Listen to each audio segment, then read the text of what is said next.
Purpose, यानी उद्देश्य के आधार पर कंप्यूटर को कितने भागों में बांटा गया है। देखिए हम लोग जिस प्रकार से, अगर मैं आदमी हूं,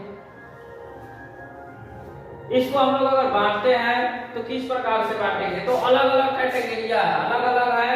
अगर मान लेते हैं आदमी को अगर बांटना है तो क्या है, काला गोरा है, छोटा बड़ा है, इस तरह से धर्म के आधार पर बांट सकते हैं, जाति के आधार पर बांट सकते हैं।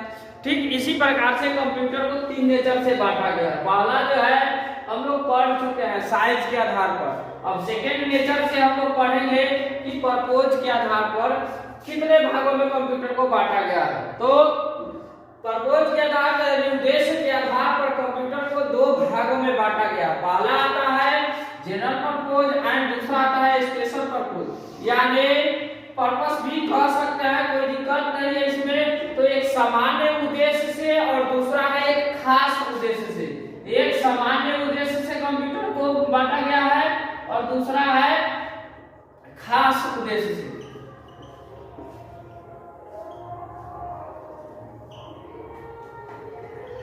अब देखिए कि सामान्य उद्देश्य में कंप्यूटर को कितने भागों में बांटा गया है। तो it is used for preparing document, printing, creating database and later reuse etc। मतलब जो सामान्य उद्देश्य के जो कंप्यूटर है उनको इस कैटेगरी में रखा गया कि प्रिपेयरिंग डॉक्यूमेंट बनाने में, या फिर डॉक्यूमेंट बना करके हम लोग उसको प्रिंट करते हैं इसके पर्पस से।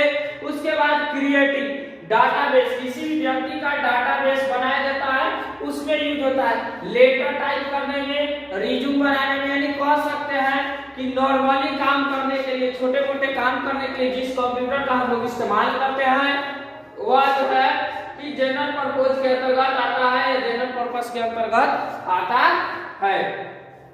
आगे है स्पेशल पर्पज, यानी खास उद्देश्य जो है क्या है, तो इसको देखते हैं। It is used in field of space science.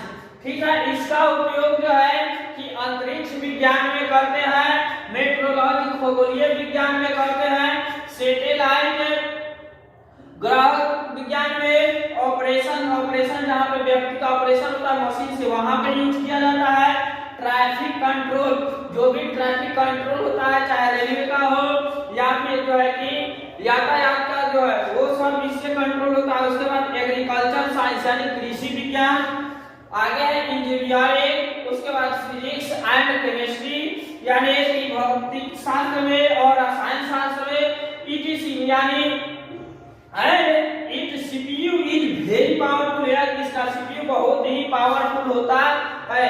कह सकते हैं कि स्पेशल पर्पज जो है कि एक सामान्य व्यक्ति के लिए नहीं बनाया गया है कंप्यूटर। इसमें जो है कि वैसे कंप्यूटर को रखा गया है जिसका एक अलग ही काम है। जैसे व्यक्ति का ऑपरेशन करना है मशीन के द्वारा होगा, तो उसमें जो है कि कंप्यूटर से सेटिंग किया जाता है, वो सब मशीनें यूज होती है। उसके बाद यहाँ से कुछ खगोलीय जानकारी प्राप्त करना है तो उसमें कंप्यूटर का इस्तेमाल होता है।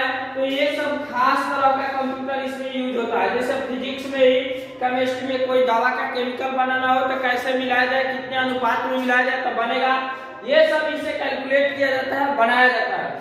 आगे इंजीनियरिंग का क्षेत्र यानी कंस्ट्रक्शन लाइन जिसको बोलते हैं, ये हमारे जो है कि ब्रिज वगैरह जो भी पुल पुलिया बनता है इसमें इस्तेमाल किया जाता है। ट्रैफिक कंट्रोल यानी लेफ्ट है, राइट है, या सीधे जाना है, इधर हम लोग ट्रैफिक में देखते हैं कि बहुत सारे जाम होते हैं तो धीरे धीरे जो है कि अलग होते हैं। तो जिसको लेफ्ट जाना है लेफ्ट जाता है, राइट जाना है वह राइट जाता है, ये और जिसको स्ट्रेट सीधे जाना है वो सीधे जाता है। लेकिन हाँ, इसमें एक जो है कि बीच में मशीन डाला हुआ रहता है जो सबको कंट्रोल करके रखता है। यानी कह सकते हैं कि स्पेशल पर्पज और जनरल पर्पज में जो है कि डिफरेंट अलग अलग है। ठीक है, तो मिलते हैं आगे हम लोग